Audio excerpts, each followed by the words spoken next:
Bismillahirrahmanirrahim.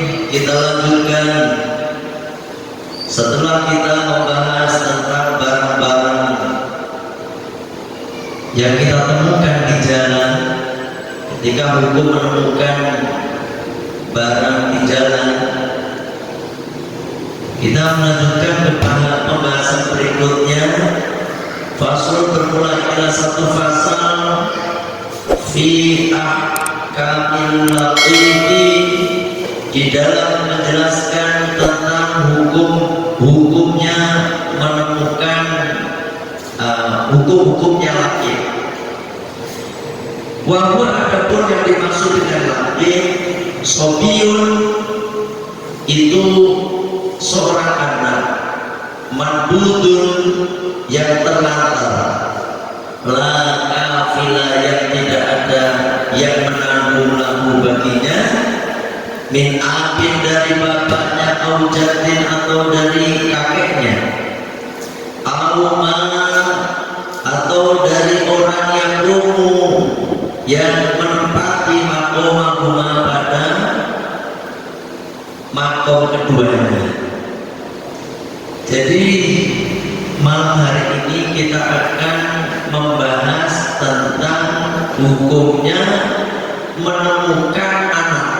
Nah, kalau kemarin menemukan barang, sekarang kita akan bahas tentang menemukan anak yang di jalanan. Anak-anak terlantar, anak-anak yang tidak diurus di jalan-jalan, ya, di jalan-jalan. Wayul aku dan disamakan bisobi dengan anak ini, kama qala sebagaimana pendapat ba'dhum sebagian ulama, al-majnun orang gila. Orang gila di jalan-jalan itu ada orang gila. Orang gila, orang-orang yang memang gak punya, orang-orang terlantar, bisa juga disamakan dengan orang-orang tua yang mana sudah tidak bisa bekerja secara normal di jalan-jalan, ya, meminta-minta. Itu ternyata ada hukumnya, Pak. Ya, ada hukumnya. Sebagaimana kata musannif, wa idza wujida, ketika ditemukan laqitun, yakni orang yang anak yang terlantar tadi, bikori ati tori, di tengah jalan, fa'akhoda maka mengambil hu padanya, maka fa'akhduhu, bukan fa'akhduhu, maka kita mengambil itu anak, wa tarbiyatuhu, dan memelihara itu anak, wa kafalatuhu, dan membiayai itu anak. Ini jadi misalnya ada anak yang dibuang, ada anak yang dibuang sama maknya, ini bisa sopi, ini bisa betulnya anak kecil, Pak. Sopi itu anak yang masih bayi gitu, ya.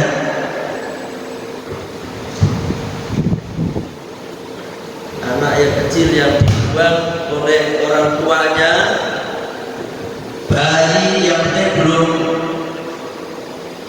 belum balik, ya.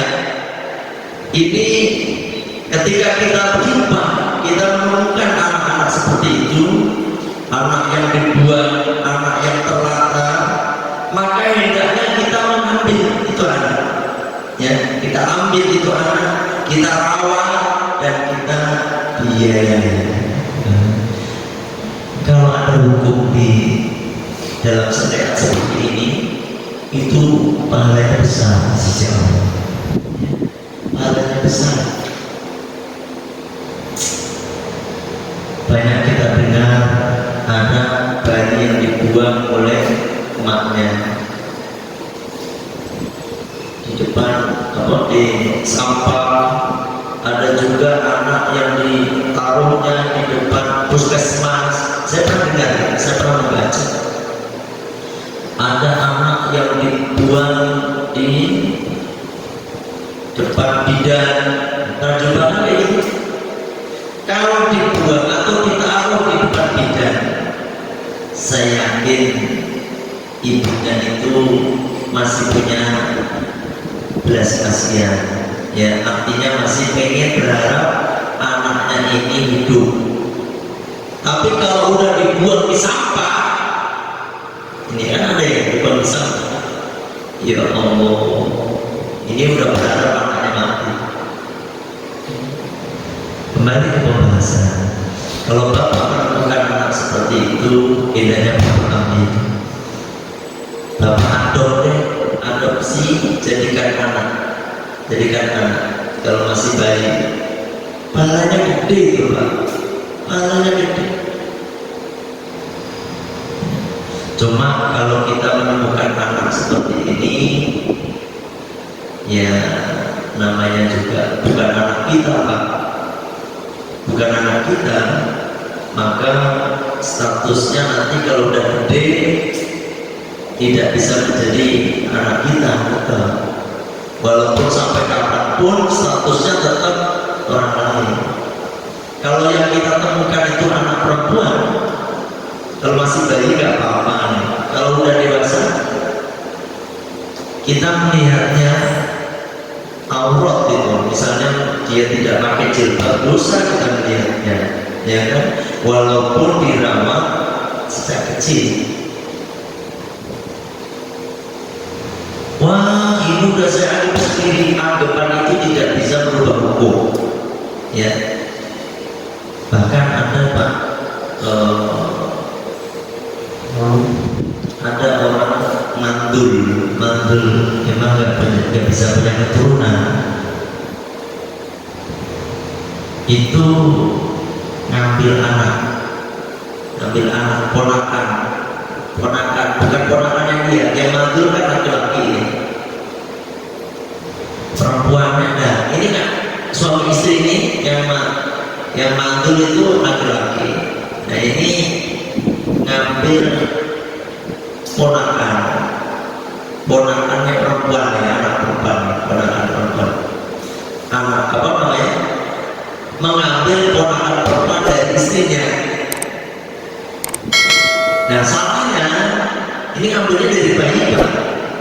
Salahnya itu anak ini dibintikannya ke bapaknya, ya Allah, dibintikan kepada bapaknya. Ketika saya melihat seperti itu, ya karena saya tahu akhirnya ya memperingatkan, nggak boleh lah. Walaupun kan ponakan itu makrumnya kepada pamannya sendiri, bukan sama suaminya, gitu.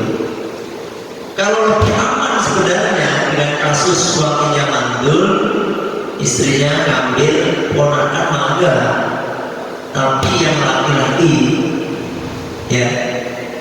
Kalau laki-laki walaupun udah gede, pak, udah gede nih, maka nggak efek nih. Nggak efek itu artinya apa? Sesama laki-laki, walaupun jaga anak sendiri, nggak ada istilah nanti haram-haraman lihat, ya kan? Terus ini anaknya ponakannya istrinya kan, ponakan itu makrum, jadi tidak apa-apa, tidak masalah. Walaupun udah gede, sekalipun lihat bibinya nggak pakai jilbab, nggak dosa.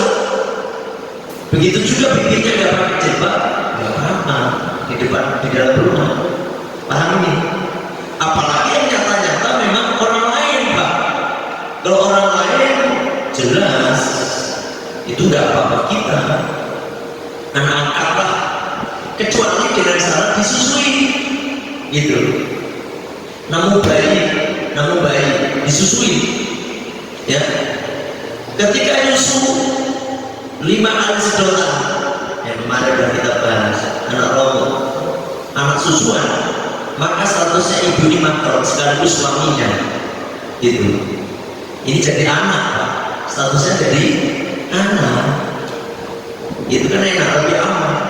Cuma masalahnya kalau orang nggak punya anak kan susunya nggak keluar. Itu memang ada gadis itu ngeluarin susu, perawan itu nyusuin keluar susunya, ada nggak? Ada nggak Pak? Nggak ada kan? Kecuali orang yang mati melahirkan itu keluar susu. Nggak tahu kalau nanti suatu saat ada obat yang bisa mengeluarkan susu, saya nggak tahu, ya kan? Tapi untuk saat ini tidak ada. Mau saya bahas seperti ini nanya kepada ibu-ibu, nggak ada yang ngomong nggak bisa Pak Ustaz, nggak bisa keluar lah. Begitu katanya. Ya, dah kembali ke pembahasan. Jadi kalau kita ngambil anak, ya udah kita rawat aja. Kita rawat, kalau sampai gede ya udah kita lepaskan. Niat untuk mencari pahala, mencari pahala dari Allah. Udah kita lanjutkan. Termasuk orang gila. Orang gila itu juga dapat pahala. Bahkan lebih ikhlas bapak ngasih kepada orang gila daripada orang yang gila. Kalau bapak ngasih kepada orang yang gila, mungkin ada pamrih, pengen dipuji, pengen ucapan terima kasih dari orang yang kita kasih tadi. Tapi kalau bapak ngasih orang gila, apakah kita berharap terima kasih? Enggak. Bahkan ikhlas karena Allah. Bahkan bisa jadi nih Pak, kita ngasih orang gila nasi bungkus dilemparkan kepada kita. Bisa aja, ya kan? Orang gila kan bebas. Orang gila bebas, dia bebas maksudnya udah bebas, gak sholat bebas, gak puasa bebas, berbuat maksiat gak dosa. Orang gila kan begitu. Makanya kalau ada orang gila kasih tuh. Kalau uang kelihatannya nanti dibuang Pak. Kasihlah makanan. Ada orang yang mengamalkan satu amalan seperti ini. Dia bawa nasi bungkus, dibawanya ini 5 bungkus atau berapa bungkus dibawa Pak. Sengaja mencari orang gila. Ada orang gila kasih. Kalau seperti itu dimakan orang gila ini. Begini doang, makan. Tapi kalau nasi, kalau uang dibuang orang gila, ya. Nah ini pahalanya gede. Ada orang mengamalkan seperti itu untuk menaikkan termasuk sedekah sir seperti itu. Sedekah sir itu yang nggak kelihatan karena nggak ada yang tahu kecuali siapa? Allah.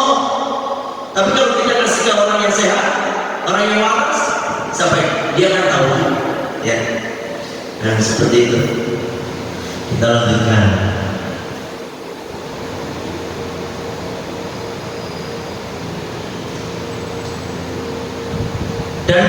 Dan hukumnya apa sih? Wajibatun itu hukumnya wajib ala kifayati, atas fardu kifayah.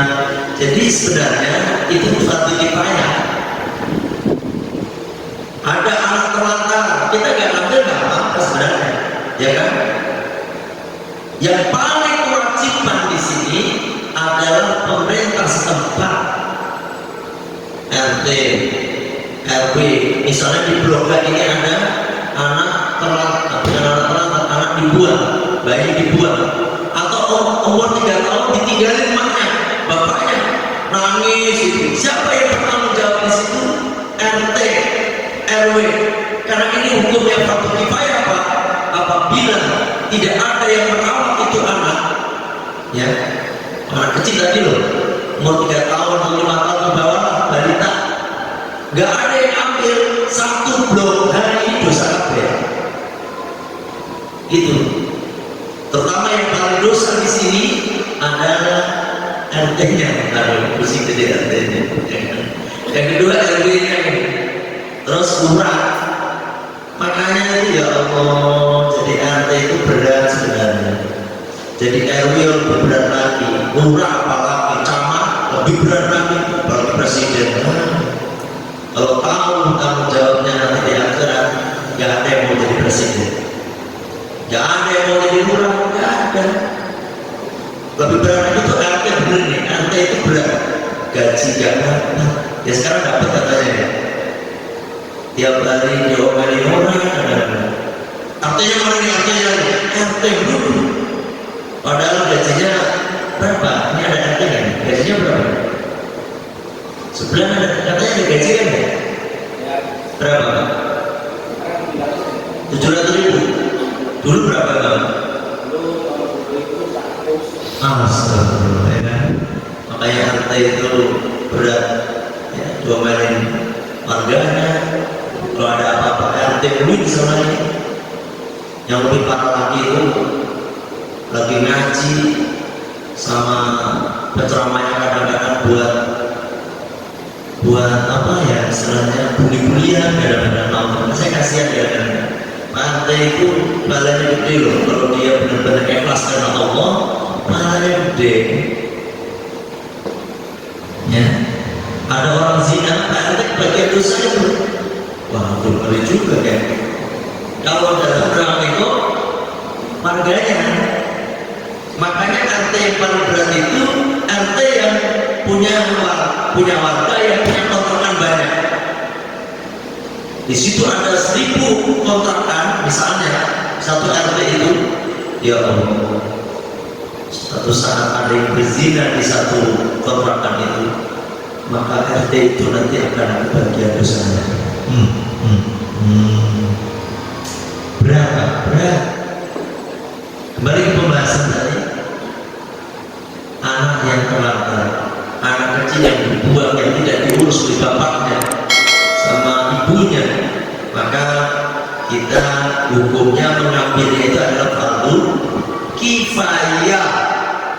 Tapi kalau yang melihat cuma satu orang, bukan fardu kifayah, bukan jadi wajib bagi dia.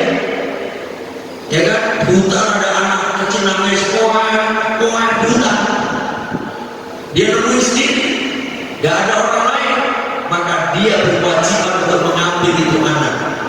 Kenapa? Menyelamatkan nyawa itu hukumnya wajib. Gitu. Udah lihat bayi merah di tengah hutan, tidak ada satu orang pun kecuali bapak, maka bapak jadi wajib. Kalau bayinya di sini, ini fardu kifayah bapak ini. Ngambil nggak ya? Ngambil nggak? Kalau bapak bisa ngambil, syaratnya bapak harus mau merawatnya, harus membiayainya, gitu ya. Ini tentang anak.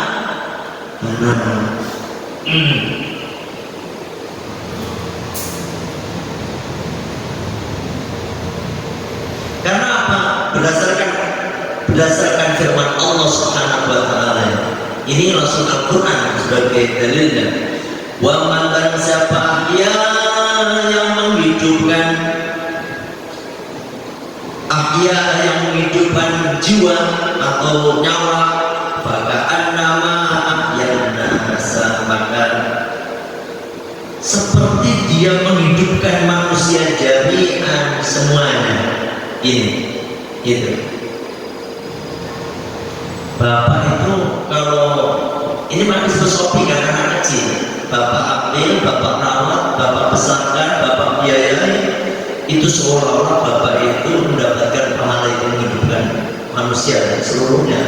Sebaliknya, kalau bapak membunuh satu orang itu seolah-olah membunuh seluruh alam ini. Gak bisa begitu, makanya membunuh itu dosa besar. Membunuh itu dosa besar. Dosa yang paling besar pertama syirik. Nih syirik. Ini posisi pertama. Yang kedua, membunuh manusia tanpa hak. Ada yang membunuh yang hak, kayak jadi al-nujum. Nah, itu kan hak tuh. Jadi al-nujum yang kerjaannya apa namanya itu? Istilahnya menjalankan perintah. Ada orang membunuh maka dibunuh. Siapa yang bunuh al-nujum? Dosa nggak al-nujum? Enggak. Tapi kalau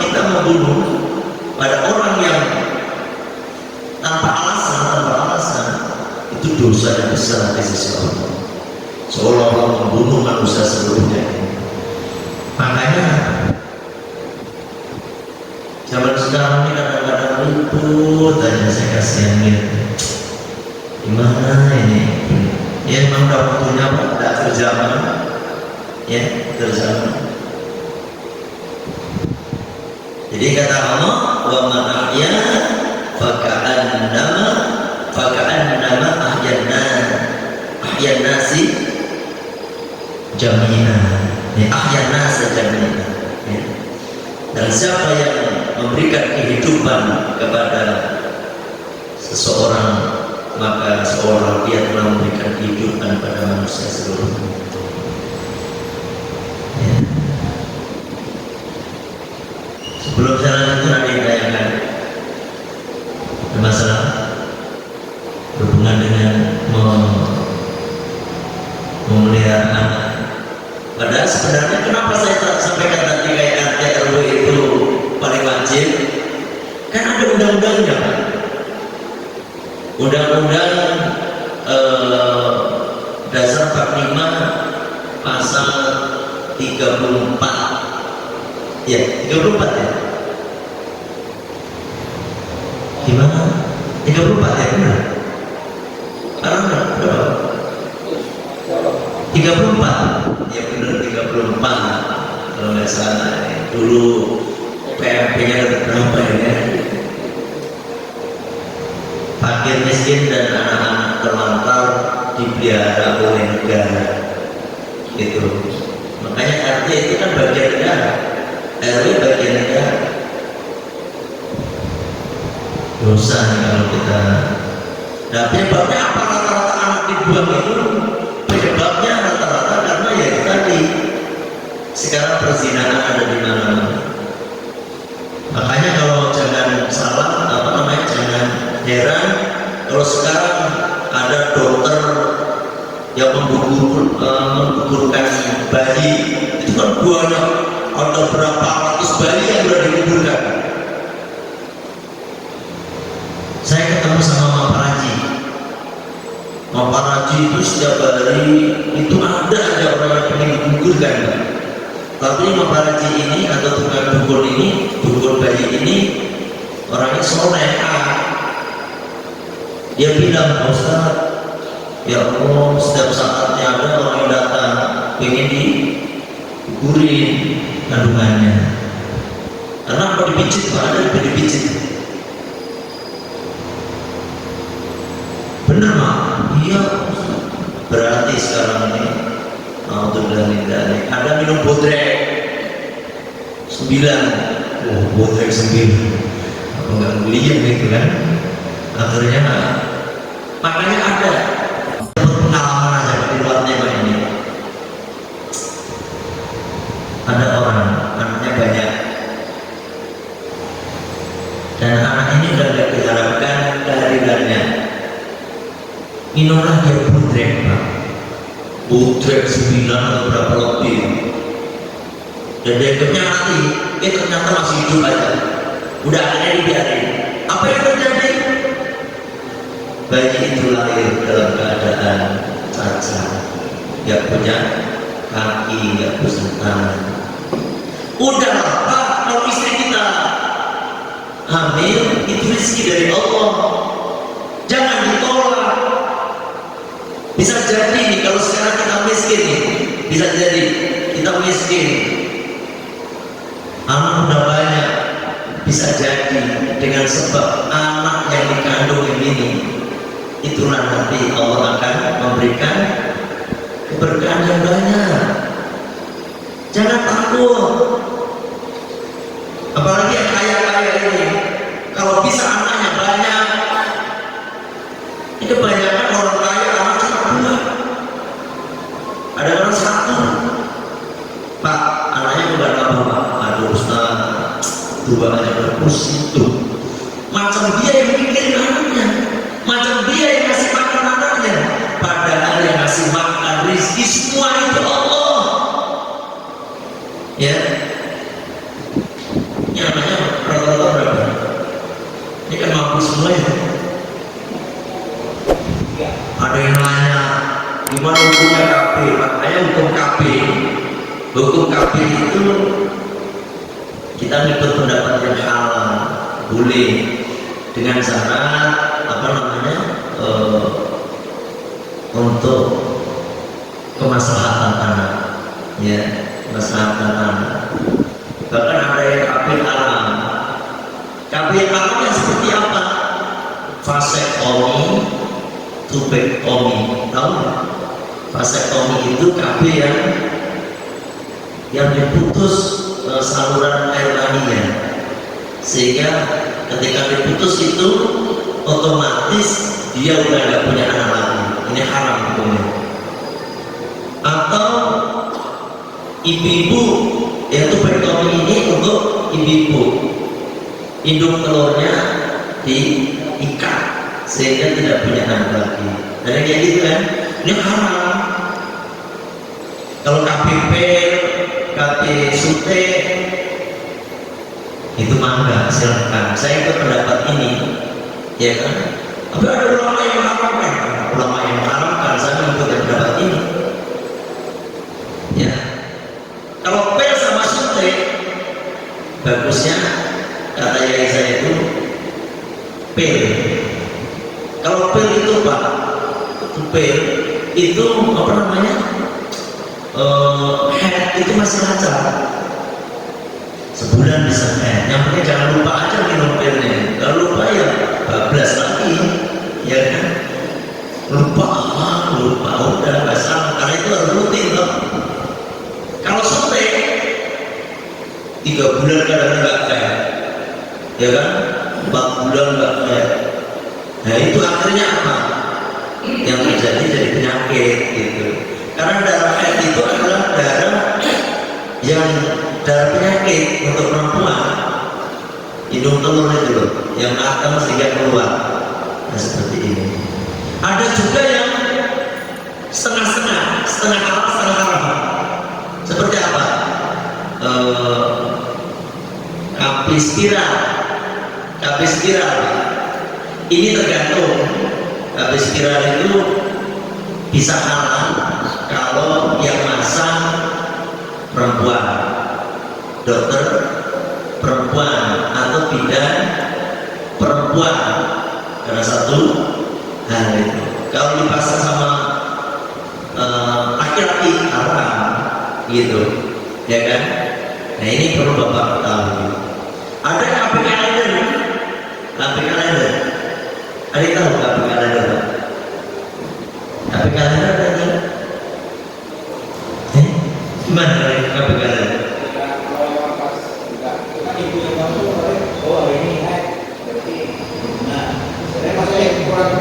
Oh, ini kayak berhubungan gimana? Maksudnya KB kalender kalau pas pasangan libur, berhubungan. Kalau pas libur ya enggak. Ya enggak syukur itu kapan? Biasanya udah deketin hari. Hari hanya. Oh itu udah enggak syukur. Kalau udah deketin, Katanya. Tapi saya dapat jawaban dari ibu-ibu yang KB kalender. Setelah haid 2 minggu itu nggak berhubungan. Wow. Jadi penting kalau sampai bapak-bapak ini. Jadi habis haid ini 2 minggu nggak berhubungan lagi. Setelah 2 minggu baru berhubungan, gitu. Karena memang benar juga sih Pak. Kalau habis haid berhubungan itu subur, ibarat tanah masih kosong bersih. Bahkan bisa olah begini setelah haid berhubungan. Kalau 3 hari setelah haid berhubungan anaknya laki-laki, insya Allah. Setelah lebih dari 3 hari anaknya perempuan. Nah, kata-katanya begitu katanya. Ya, saya nggak tahu juga itu katanya. Ini kabar KB kalender itu lebih aman sebenarnya. Itu tapi tahu aman apa enggak saya juga tahu. Lebih aman lagi. Bapak tahu ini 3 hari sudah lagi haid itu udah pasti aman. Ini udah 15 hari lebih ya. Ini udah mau lebih dari 2 minggu lah, ya kan? Bapak hubungan, insya Allah itu aman. Karena apa? Telur itu udah matang istilahnya tinggal haid gitu, ya kan? Dan saya kira ini di luar tema, biar nggak terjadi hal-hal yang tidak kita inginkan. Ada orang yang takut miskin gitu, ya kan? Sehingga anaknya digugurkan. Ini dosa besar, Pak. Dosa besar. Masih bayi ini. Tapi ada yang nggak dosa. Menggugurkan yang tidak dosa. Yang mana? Ketika seorang ibu yang divonis sama dokter, kalau ibu punya anak lagi, maka ibu akan jiwa ibu gak terselamatkan. Gitu.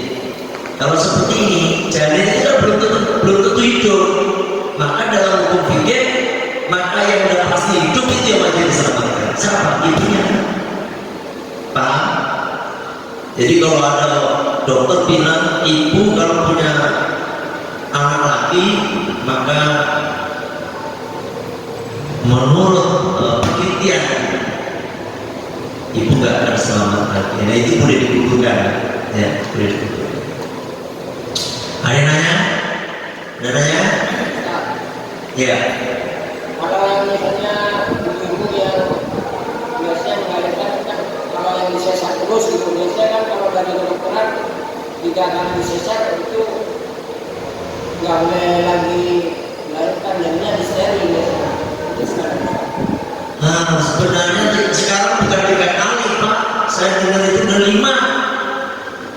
Makin kesini makin banyak, Pak. Lama-lama perut itu dikasih sliding begitu kelihatannya. Ya Allah, dulu memang 3, Pak. Dulu 3, sekarang udah 5.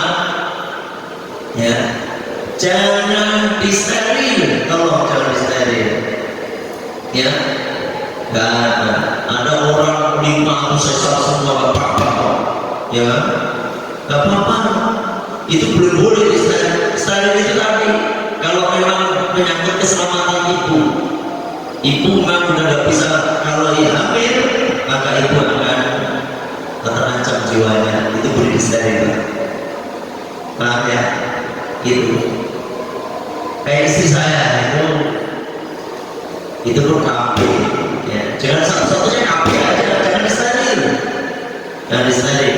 KB ya, yang P atau suntik, ya itu aja. Biasanya kata dokter juga, yang maksudnya disuruh steril itu karena menyakit nyawa ini. Nah, kalau udah menyangkut nyawa kata dokter ya udah. Tapi kalau yang 3 kali sesar itu nyawanya terancam, itu saya pernah mendengar sekarang nggak 3 tapi 5 atau 7, saya tidak lupa saya. Pokoknya nggak 3 lagi gitu. Karena sekarang lebih lebih canggih ya. Itu udah nggak dijahit lagi, lem, Pak. Sudah dilem. Nggak tahu gimana lemnya, cap apa saya juga nggak tahu. Cap gajah kan? Cap gajah mah obat tikus itu. Ya. Lem tikus maksudnya, lem tikus cap gajah. Gitu, Pak ya. Jadi kalau memang menyangkut nyawa ibunya, boleh disteril. Yang kita bahas tadi hubungan dengan anak tadi ya, anak kecil yang dibuang itu gara-gara ya khawatir tidak bisa ngasih nafkah rezeki gitu. Ya, saya kira cukup sampai di sini berhubungan dengan menemukan anak di jalan. Ya. Ini pembahasannya belum selesai, insya Allah nanti kita akan lanjutkan minggu depan. Ya. Cukup kan garingannya? Cukup ya? Bismillahirrahmanirrahim. Allahumma anta rabbi la ilaha illa anta khalaqtani wa ana 'abduka wa ana 'ala ahdika wa wa'dika mastata'tu a'udzu bika min syarri ma sana'tu abu laka bi ni'matika alayya wa abu bi dhanbi faghfirli fa innahu la yaghfiru dhunuba illa anta. Astaghfirullahaladzim, astaghfirullahaladzim, astaghfirullahaladzim. Subhanaka Allahumma wa bihamdika, asyhadu an la ilaha illa anta, astaghfiruka wa atubu ilaik. Saya kira cukup sampai di sini.